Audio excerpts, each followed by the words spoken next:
It's time for the weekly Cover Price Top 10. New books dominate the list as we're kind of in an in-between period, the end of the X-Men 97 Season 1, and waiting for Deadpool and Wolverine. Let's take a look at the list. Up next on this video from Bronzeville Comics.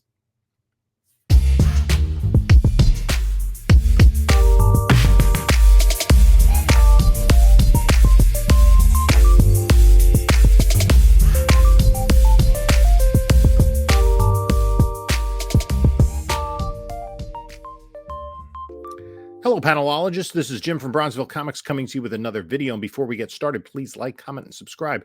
Look in the description of this video to follow us on the other social medias, Instagram, whatnot. There's a link to my eBay store as well as my email. So if you want to get in touch with me, that's a good way to do it. Email is probably the best way. So the Cover Price Top 10 list came out this week. Let's just jump into the list and take a look. Coming in at number 10 is Mad Max Fury Road Furiosa #1. This is a book from 2015 that's hitting heights of $124 for a 9.8. Actually up to a last sale of $145. About $20 raw.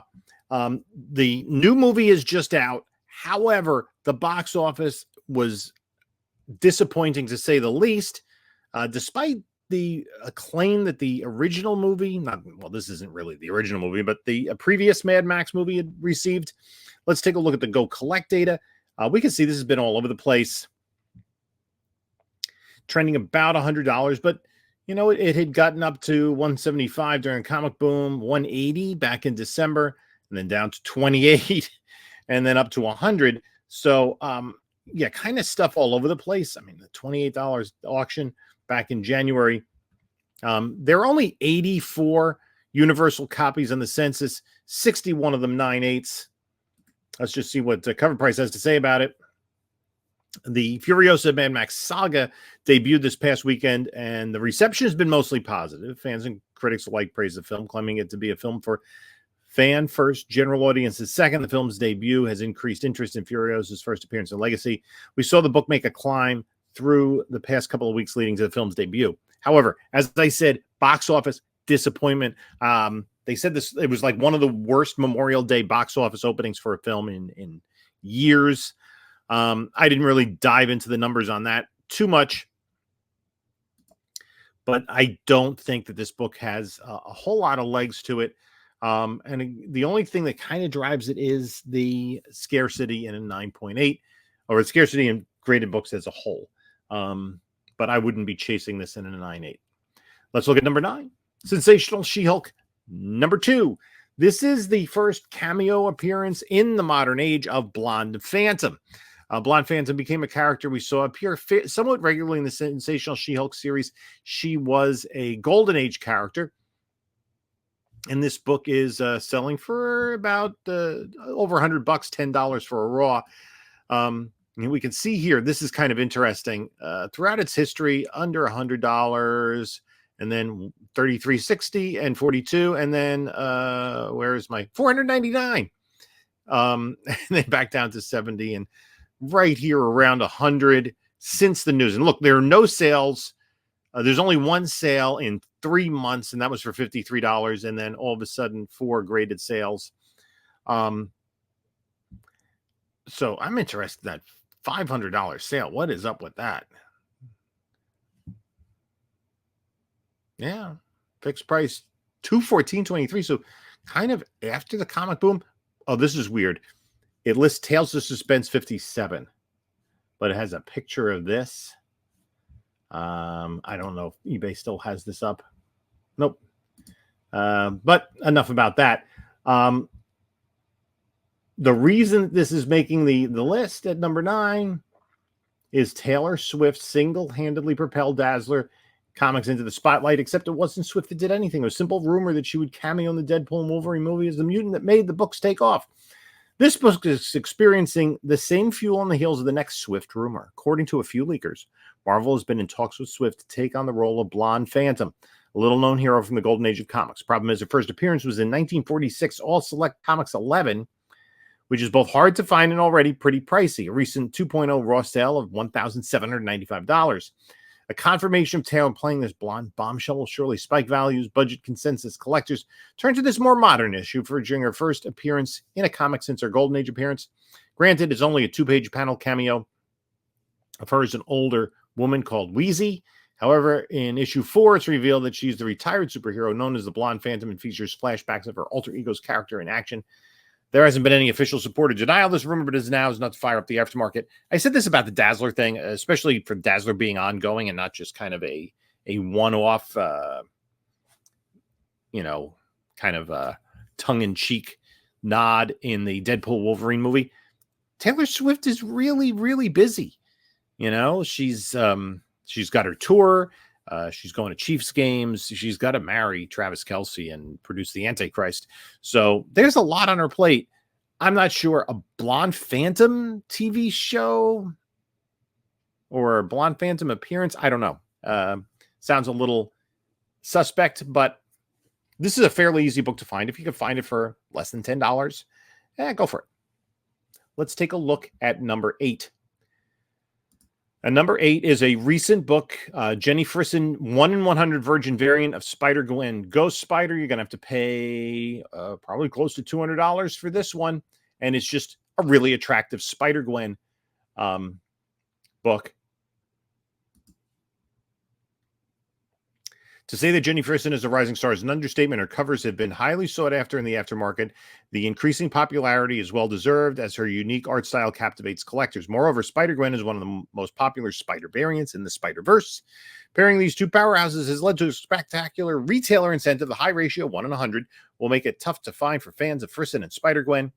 I don't know. Again, I'm a little bit wary of these new variant covers and their staying power in the long term. This is an attractive cover. Certainly. Will it hold $200 values going forward? We'll see when a 9.8 comes to market, since this book just came out. Let's go to number 7. Doom number 1, the Adi Granov variant. That is a nice photorealistic cover. This book came out 2 weeks ago. This Doom book has been hot all over the place. Actually, I did want to go back to the Spider-Gwen because, okay, I think it's this book. If you can't get the Jenny Frison variant, no, it's not the Spider-Gwen book. So we've seen slabbed copies at $90. I don't know if those are pre-orders because this just came out a couple weeks ago. I mean, maybe CGC's turnaround times are that fast for some folks. Again, be careful of the books first coming to market. This is, I don't think there's a ratio variant, just cover B. Yep. Regular. There is a Virgin, which is, of course, much more expensive because it's a 1 in 100.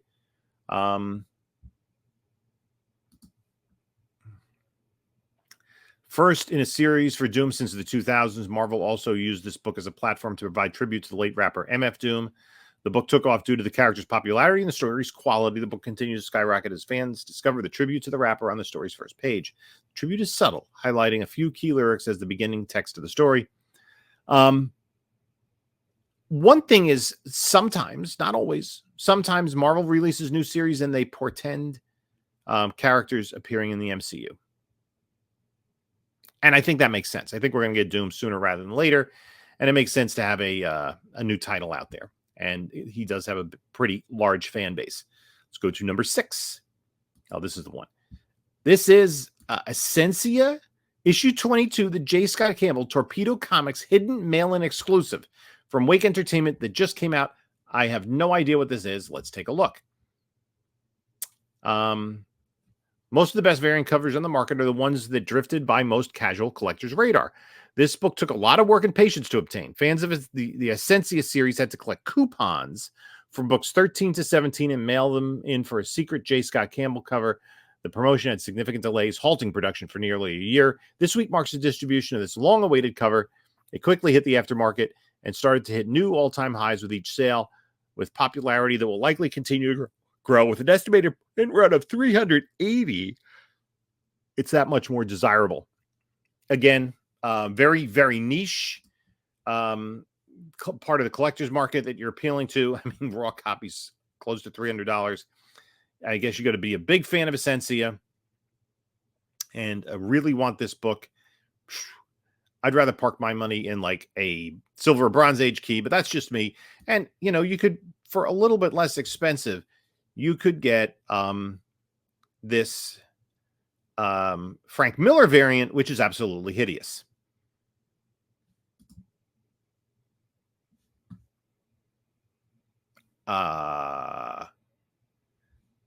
Looks a little like Puppet Master. Anyway, moving on. Number 5 on the list, an old friend, Uncanny X-Men 266, the first quote-unquote full appearance of Gambit. His first cover appearance, his more desirable appearance. Second appearance of Gambit, first cover appearance, whatever. Yeah, you're still going to have to pay well over $100 for a decent copy. And this book is worth, you know, over $100 for a 7.0, which is kind of crazy for a book from 1990. And the book is back on our top 10 list. Originally took off due to rumors that Channing Tatum would take on the role in the upcoming Deadpool and Wolverine movie. Then it took a second time after the 5th episode debuted on X-Men 97. Yada, yada, yada. Still haven't watched that. It kicked off again after the series finale. Yada, yada, yada. Come after credits. This is a solid key. And we can see here, it does follow Boom trend. Right? Let's see. Prior to Boom, $400, just over 400. And then we get into the 500 during the pandemic, and then bam, 1,200. And it has been on the steady decline ever since. But it's still a big increase in value over where it was pre-pandemic. Does this still have room to fall? I don't know. Not a rare book, 21,000 universal copies on the census, 3,700, but only 17.6% of the population are 9/8. And I don't think that has to do with the way the book, the quality of the paper, the book, et cetera, et cetera. It's just that this book is worth submitting, you know, down to a 7.75 condition for many collectors. And there are 15.99s. I wonder how many of those are recent. That's a whole other story. Let's move on to number 4. Another very recent book, Blood Hunt, number 2, Red Band edition, the Logan Libera Crime Suspense Story 16, 1 in 25 homage. People are paying $200 for this book. I mean, I see this pop on eBay quite a bit. Listen, if you really want it, again, this is like that Essentia cover. Yeah, I'd rather like somebody paid $275. You know, you could get a good bronze, high grade Bronze Age key for $275. Marvel's Red Band titles have been tapping into classic horror covers for homage and inspiration.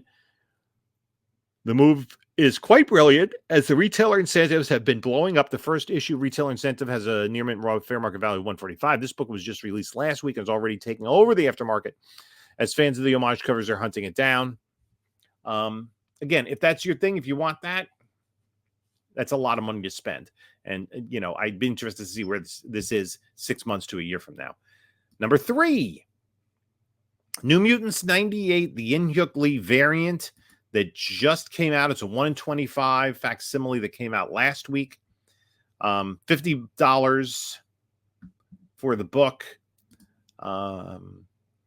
Marvel slowed down movie production this year. The only MCU film we're getting is Deadpool and Wolverine. These two characters are already massively popular, but this movie's hype has propelled it to the top of every collector's want list. Last week was the release of another facsimile edition of Deadpool's first appearance. Interestingly, the 1 in 25 ratio sketch variant by In-Hyuk Lee is the top seller. It may not be a direct homage to the original cover, but that is what makes it a hot variant. The sketch cover of the Merc with the Mouth has become wildly popular in the aftermarket. The 1 in 25 for $60. Again, buyer beware, see where this ends up. See, the thing is, like, maybe I don't know what the exact numbers, but for like 1 every 10 times that you're going to miss out, and it's going to continue to climb, you got a whole bunch that will return to lower prices after the FOMO disappears. Let's go to numero dos. Doom #1. This is a one-shot. We talked about it with the Adi Granov, and there's already 9.8s coming. $130. Again, be careful the 9.8s. $40 for Near Mint Raw. The book took off when it hit the stores, and many copies were instantly on the aftermarket. Doom is a massive Marvel villain, and fans of the character are there for any new Doom solo series. The book quickly took off, but what gave it another big boost was subtle tribute found on the first page. MF Doom, etc., etc.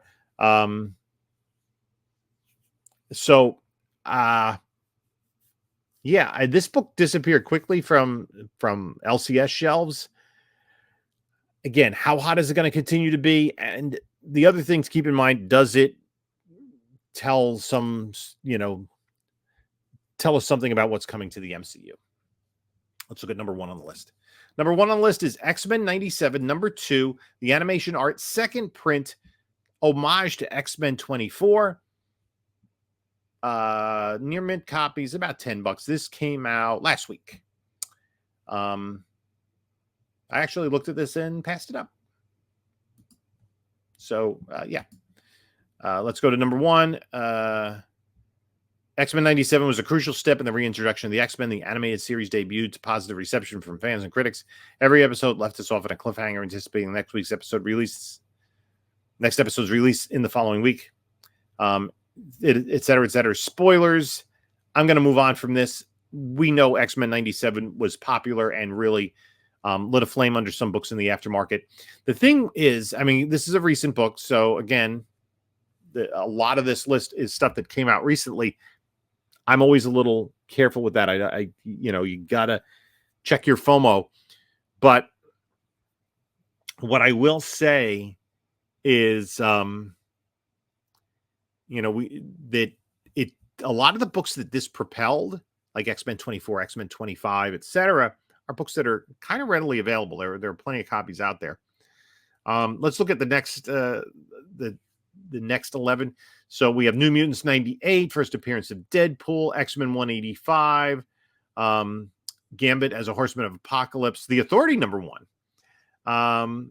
Jenny Sparks of The Authority is getting a revival limited series from DC.